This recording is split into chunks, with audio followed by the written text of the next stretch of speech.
नमस्कार, आपके साथ मैं हूं सईद अंसारी और 9 बजे के इस बुलेटिन में हम बात करेंगे सरकार की, जिसने ममता बनर्जी को दिखा दिया है ठेंगा।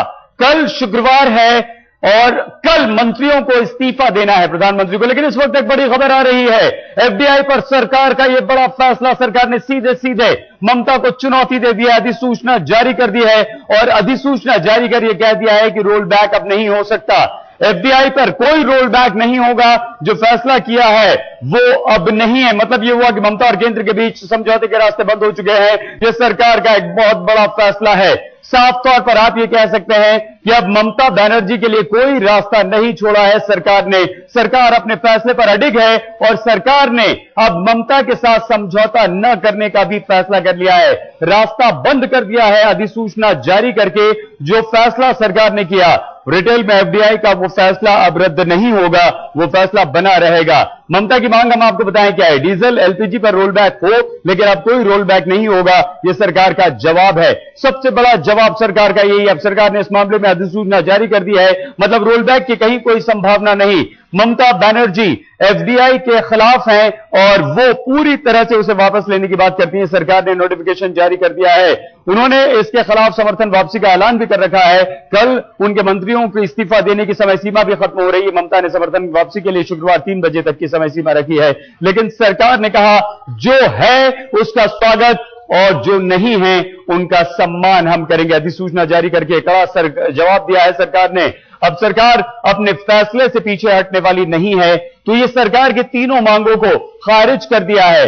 एफडीआई किसी भी हालत में वापस नहीं होगी, क्योंकि नोटिफिकेशन यानी कि अधिसूचना सरकार ने जारी कर दी है। समर्थन वापसी की धमकी दी है और कल उनके मंत्री इस्तीफा देंगे। सरकार ने कहा कि जो है हम उनका स्वागत करते हैं और जो नहीं है उनका सम्मान करते हैं। मतलब ये कि आपकी मर्जी, अगर आप हमारे साथ रहना चाहती हैं तो रहें और अगर आप जाना चाहती हैं तो जाएं। हम आपको रोकेंगे नहीं, हम आपको मनाएंगे नहीं। यह सरकार का कड़ा जवाब है, सबसे कड़ा जवाब। कल शुक्रवार 3 बजे तक ममता के 6 मंत्री जो है वो इस्तीफा देंगे, ये ममता ने कहा था, लेकिन 2 दिन का वक्त था। लेकिन 2 दिन की वो समय सीमा खत्म हो रही है कल, और अभी तक सरकार ने कोई कोशिश नहीं की। हालांकि पहले इस बात की खबरें आ रही थी कि ममता को मनाने की कोशिश की जा रही है, लेकिन सरकार ने जैसे ही अधिसूचना जारी की, यह एक बड़ा फैसला किया एफडीआई पर रोल बैक नहीं होने का, और यह एक बहुत बड़ा झटका है ममता बनर्जी के लिए। यानी कि ममता बनर्जी और केंद्र सरकार में समझौता अब नहीं होगा। एफडीआई के खिलाफ है ममता बनर्जी। विपक्ष को सरकार का कड़ा झटका है, यह एक दूसरा झटका भी है। रिटेल में एफडीआई का रास्ता सरकार ने साफ कर दिया है और विपक्ष को भी झटका दिया है। यह अधिसूचना जारी करने का मतलब यह हुआ कि अब एफडीआई रिटेल में भारत में आएगी और जिन राज्यों को इसे लागू करना है वो करें। तो जाहिर सी बात है कि जो कांग्रेस शासित राज्य हैं वो तो पहले से ही इसे लागू करने की बात कह चुके हैं। हालांकि बीजेपी शासित राज्यों के मुख्यमंत्रियों ने साफ तौर पर कहा है कि वो एफडीआई रिटेल में एफडीआई पर बिल्कुल सहमत नहीं है और वो इसके विरोध में है, और यही बात समाजवादी पार्टी की तरफ से उत्तर प्रदेश में भी आई है। तो रोल बैक नहीं होगा। सरकार ने कहा कि अब एफडीआई पर तो कम से कम किसी भी तरह का रोल बैक नहीं होगा, कोई बातचीत नहीं होगी और एफडीआई लागू होगी। एक बार फिर से बताएं हम कि किस तरह से ठेंगा दिखाया है सरकार ने ममता को। डीजल के दाम बढ़े, ममता बनर्जी चाहती थी कि 2 से 4 रुपए तक कम हो, लेकिन एलपीजी पर जो 6 सिलेंडर थे उनकी तादाद बढ़े, लेकिन सरकार ने कहा कि नहीं, डीजल के दाम भी कम नहीं होंगे और एलपीजी पर भी नहीं होगा, यानी कि रोल बैक नहीं। एफडीआई तो पूरी तरह से लेने की बात ममता बनर्जी करती थी, पूरी तरह से खिलाफ थी, लेकिन सरकार ने जब नोटिफिकेशन ही जारी कर दिया तो अब उसे वापस लेने का कोई सवाल ही नहीं उठता, और यह सरकार का सबसे बड़ा फैसला। समर्थन वापसी की धमकी पहले ही दे चुकी है ममता, और उसके लिए कल का वक्त है। यानी कि कल अगर जैसे ही उनके मंत्री इस्तीफा देते हैं उसके बाद ममता सरकार से अलग हो जाएंगी। लेकिन सरकार ने यहां पर कहा कि जो हमारे साथ हैं हम उनका स्वागत करते हैं और जो नहीं है उनका सम्मान करते हैं। यानी कि यहां भी गेंद ममता बनर्जी के पाले में सरकार ने डाल दी है, और यह गेंद अब ममता को खेलनी है कि वो समर्थन वापस लेती हैं या नहीं। लेकिन ममता बनर्जी के लिए यहां पर बड़ी दुविधा है, क्योंकि सरकार ने उन्हें मनाने की कोशिश नहीं की, उनसे बातचीत करने की कोशिश नहीं की। तो जाहिर सी बात है अब ममता बनर्जी क्या करेंगी। ममता बनर्जी को अपना फैसला वापस अगर लेना पड़ा तो यह उनके लिए किरकिरी होगी, और ममता बनर्जी अब संभावना इस बात की सबसे ज्यादा कि ममता बनर्जी जो कहा था उन्होंने वही होगा और कल उनके मंत्री इस्तीफा दे सकते हैं, इसकी संभावना बहुत बहुत ज्यादा है। तो यह एक सरकार का बड़ा फैसला और ठेंगा यहां पर ममता बनर्जी को। अब आज आखिर सवाल यह है कि देश बंद क्यों किया गया है, ये आज की हम बात कर रहे हैं। आज सवाल यह है कि आखिर देश के लोगों के नाम पर बंद करके देश के लोगों से कहीं कोई ड्रामा तो नहीं किया गया।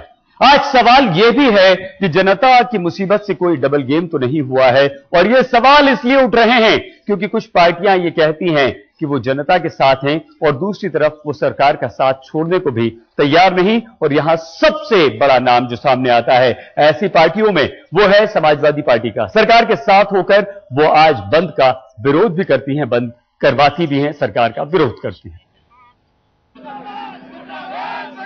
देश के लोगों के नाम पर देश बंद है। आम लोगों पर महंगाई की मार के खिलाफ आम लोगों की मुसीबत बढ़ी हुई है।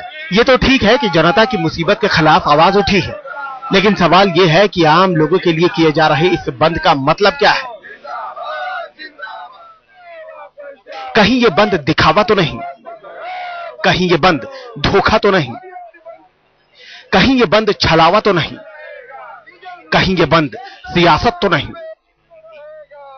ये सवाल आज इसलिए उठ रहे हैं क्योंकि आम लोगों के लिए केंद्र सरकार के खिलाफ जो ये बंद हो रहा है वो सिर्फ ये दिखाने के लिए हो रहा है कि वो आम लोगों के साथ है। वो ये जताने भर के लिए है कि वो केंद्र सरकार के फैसले से नाराज है और उनके खिलाफ विरोध कर रहे हैं। समाजवादी पार्टी, यूपीए को बाहर से समर्थन देने वाली वो पार्टी जो कभी सरकार पर सख्त होने का दिखावा करती है तो कभी उसकी गद्दी बचाने के लिए मुलायम हो जाती है। महंगाई के खिलाफ एनडीए ने जब 20 सितंबर को देश बंद का ऐलान किया तो मुलायम की पार्टी भी यूपी में इस बंद के साथ हो गई। अपने ही शासन वाले राज्य में जमकर विरोध प्रदर्शन हुआ। जहां मन किया वहीं जाम लगाया, ट्रेनें रोकी, हल्ला हंगामा किया। इस बंद से पहले मुलायम ने भी जब आवाज उठाई थी तो लगा था कि वाकई समाजवादी पार्टी केंद्र सरकार के लिए मुश्किल खड़ी करने वाली है, लेकिन बंद का दिन पूरा भी नहीं हुआ। लोगों ने अपनी मुसीबत के लिए मुलायम के बंद को मान भी लिया, लेकिन समाजवादी पार्टी ने न जाने कैसे अपना मूड ही बदल दिया।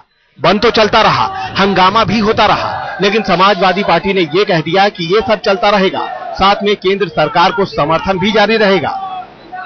सरकार की किसी बात पर हम यकीन नहीं करते। सरकार ने जो कहा है कि हम कोई चीज नहीं मानेंगे, आगे बढ़ते रहेंगे, ऐसा सरकार दर्जनों बार कह चुकी है और दर्जनों बार पीछे हटी है। तो अभी क्या अभी ये मान के चलते हैं जो सरकार कह रही है इस पर अड़ी रहेगी? आप झुकाएंगे सरकार को? सरकार झुकाने के लिए पूरा देश आज बाहर है, सड़क पर। लेकिन आप समर्थन दे रहे हैं रामगोपाल जी, बाहर से समर्थन दे रहे हैं, कोशिश देने के बाद भी क्या गलत सहयोगी गलत काम कर रहा है तो उसका विरोध नहीं किया जा सकता। सरकार को ऐसी गीदड़ भभकी तो डीएमके ने भी दी थी। 20 तारीख के एनडीए के बंद में वो भी शामिल हो गए थे, लेकिन ये भी बस दिखावा भर ही था। पार्टी ने बंद के दौरान ही ये साफ कर दिया कि इस मुद्दे को लेकर विरोध तो रहेगा, लेकिन फिलहाल सरकार को छोड़ने का कोई इरादा नहीं है।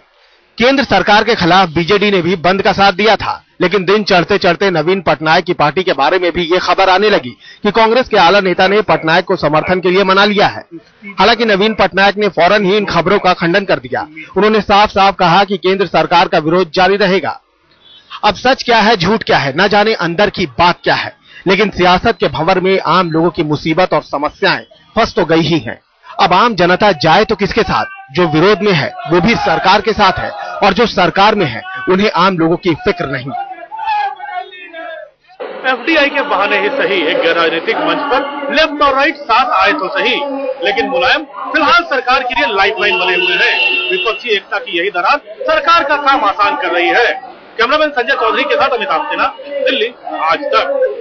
तो क्या देश की जनता के साथ डबल गेम तो नहीं? आज ममता बनर्जी ने इस बंद को लोगों की तकलीफों बढ़ाना वाला बताया और इस बंद का उन्होंने विरोध किया, लेकिन ममता बनर्जी भूल गई हैं कि इस तरह के भारत बंद, कलकत्ता में बंद कई बार, एक बार नहीं वो कई बार कर चुकी हैं। तो क्या ये दोहरा रवैया नहीं है? उधर सरकार ने ममता को ठेंगा दिखाया है।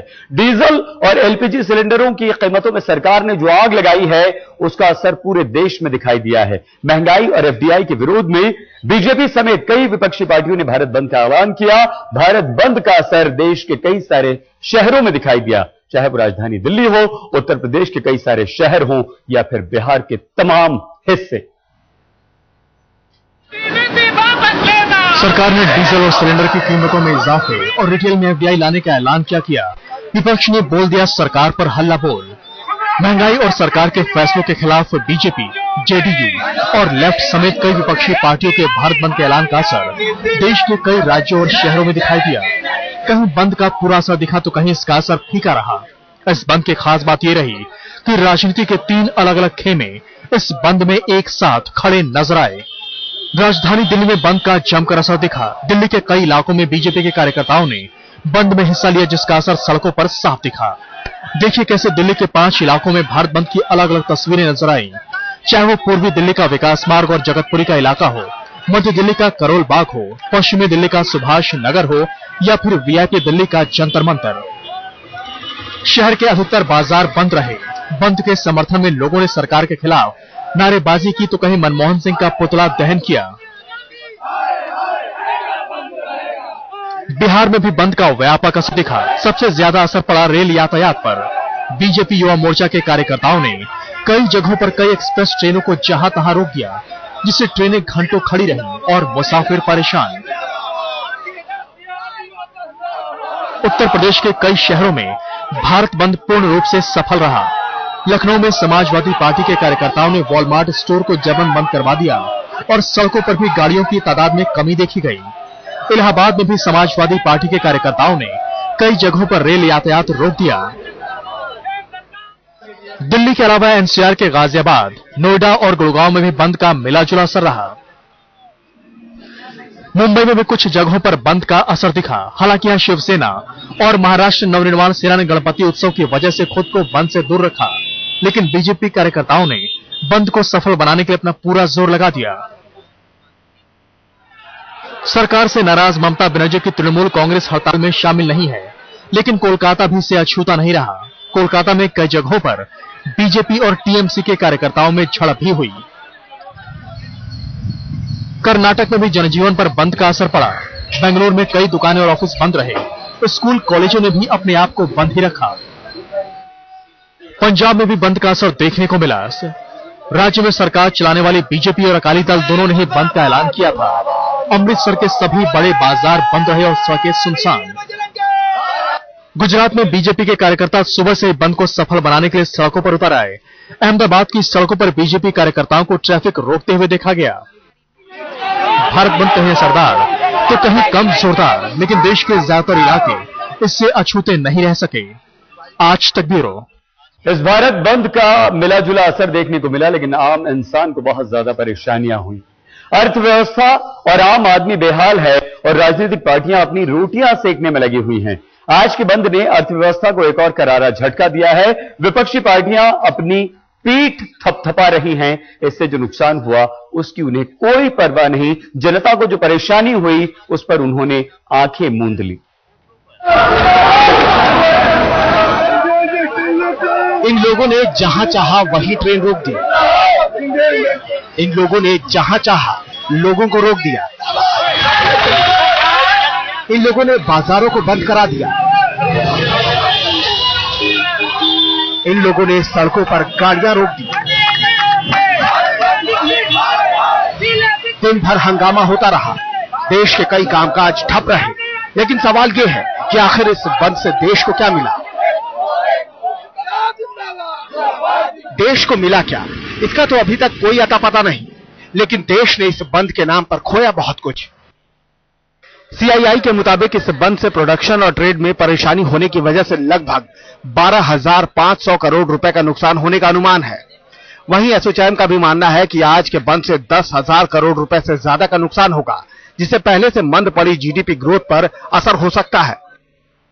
देखिए, ट्रेड और इंडस्ट्री की तो बात ही छोड़ दीजिए, आम आदमी को भुगतना पड़ रहा है, जो कि ये जो हमारी एक्चुअली में अब हो ये गया है कि टाइमिंग की वजह से लोग जो हैं वो पॉलिटिक्स को इकोनॉमिक्स के साथ में मिक्स कर देते हैं। ये देश के लिए अच्छा नहीं है ऐसे बंद रहने से। देश भर में दर्जन भर से ज्यादा ट्रेनों पर असर हुआ। उन ट्रेनों से चलने वाले मुसाफिर बेहाल रहे। लोग रोज की तरह अपने कामों पर निकले तो जरूर, लेकिन अपने दफ्तर नहीं पहुंच पाए। जो लोग सड़कों पर अपने ठेले लगाकर रोज की कमाई करते थे, उन्हें भी आज बिना कमाई के ही जिंदगी गुजारनी पड़ी। लोग देश बंद के नाम पर रिक्शे और ऑटो की हवा निकालने में मशगूल रहे। जिनकी जिंदगी हर दिन की कमाई पर चलती थी, वो आज कुछ भी नहीं कमा पाए। इस बंद से क्या हासिल हुआ, इसका जवाब राजनीतिक पार्टियां एक बार को दे भी दें, लेकिन इस बंद से हुई परेशानी और नुकसान का हिसाब दे पाना किसी भी पार्टी के लिए काफी मुश्किल होगा। सैकड़ों लोग जिन्हें आज जरूरी काम निपटाने थे, अस्पताल जाना था, इंटरव्यू के लिए जाना था, वो सब इस बंद की वजह से रास्तों पर ही अटके रह गए। लोगों के लिए बड़ी मुसीबत यह है कि बंद के लिए अरबों लुटाकर भी देश के आम लोगों को मिला कुछ भी नहीं। वो इस उम्मीद में रहे कि बंद से सरकार पर दबाव पड़ेगा, लेकिन लोगों की इस उम्मीद पर भी तब पानी फिर गया जब उन्हें पता चला कि बंद में शामिल समाजवादी पार्टी और डीएमके तो बस दिखाने के लिए ये बंद कर रहे हैं। दिल्ली से ऋचा रावत के साथ आज तक ब्यूरो। बंद रहा और इसका मिला जुला असर देश भर में देखने को मिला। डीजल की कीमतों में बढ़ोतरी, सिलेंडर की सब्सिडी में कटौती, रिटेल में एफडीआई के खिलाफ ये भारत बंद था। ये कोई पहला मौका नहीं है। विपक्ष जब भी सरकार के खिलाफ अपनी आवाज बुलंद करता है तो भारत बंद का ऐलान करता है। जाहिर है ये जनता के हित में उठाई गई आवाज है, लेकिन एक बात फिर से खटकी कि आखिर ये कैसा बंद है जिसमें सरकार ने जनता के ही पैर जकड़े जा रहे हैं। सरकार पर तो कोई असर इसका नहीं हुआ, लेकिन जनता को तमाम परेशानियों का सामना करना पड़ा।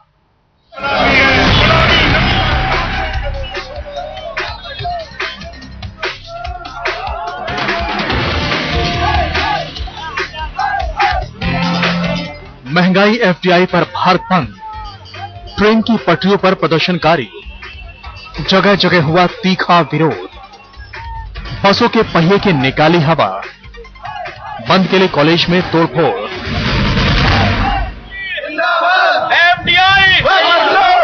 विरोध की इन तस्वीरों को देखकर सवाल उठता है कि आखिर ये विरोध किसके लिए है?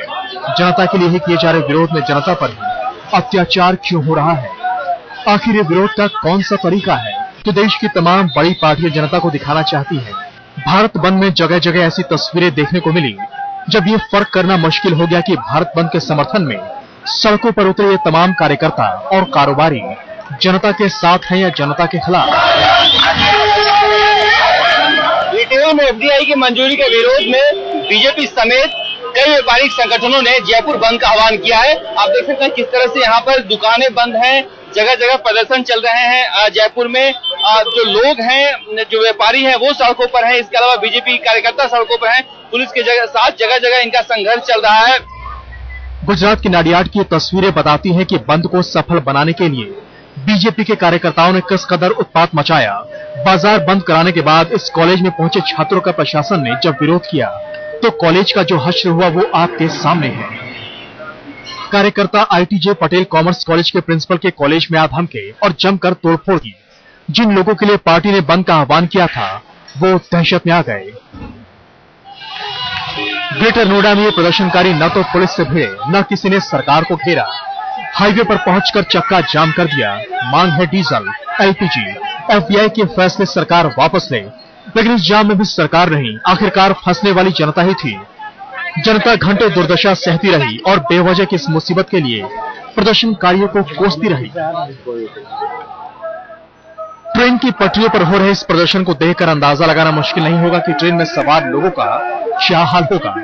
जगह जगह प्रदर्शनकारियों ने ट्रेन की पटरियों को निशाना बनाया। इस प्रदर्शन में अटकी रही ट्रेनें और ट्रेनों में अटके रहे मुसाफिर, वो ही मुसाफिर जिनके लिए हो रहा है सरकार का विरोध। बिहार की राजधानी पटना में भी महंगाई के खिलाफ कार्यकर्ता सड़कों पर उतरे और यह विरोध एयरपोर्ट तक जा पहुंचा। जब भारत बंद रात का सवाल बन जाए तो क्या मजाल की बाजार खुल जाए। प्रदर्शनकारियों के निशाने पर हर जगह के बाजार थे। सुबह सुबह प्रदर्शनकारी बाजार बंद कराने निकले और इस विरोध का कारोबारियों ने भी खुलकर साथ दिया। लेकिन इसी बाजार में वो दुकानदार भी थे जिन पर सिर्फ एक दिन की कमाई बंद होना भारी पड़ा, और इसी बाजार में वो लोग भी पहुंचे जिन्हें दवा जैसी चीजों की तत्काल जरूरत थी। लेकिन देश की सियासत ऐसी ही है जिसमें जनता खुश भी होती है और जनता पिसती भी है। पटना से सुजीत झा, जयपुर से शरद कुमार और नाडियाड से हिताली शाह के साथ आज तक ब्यूरो।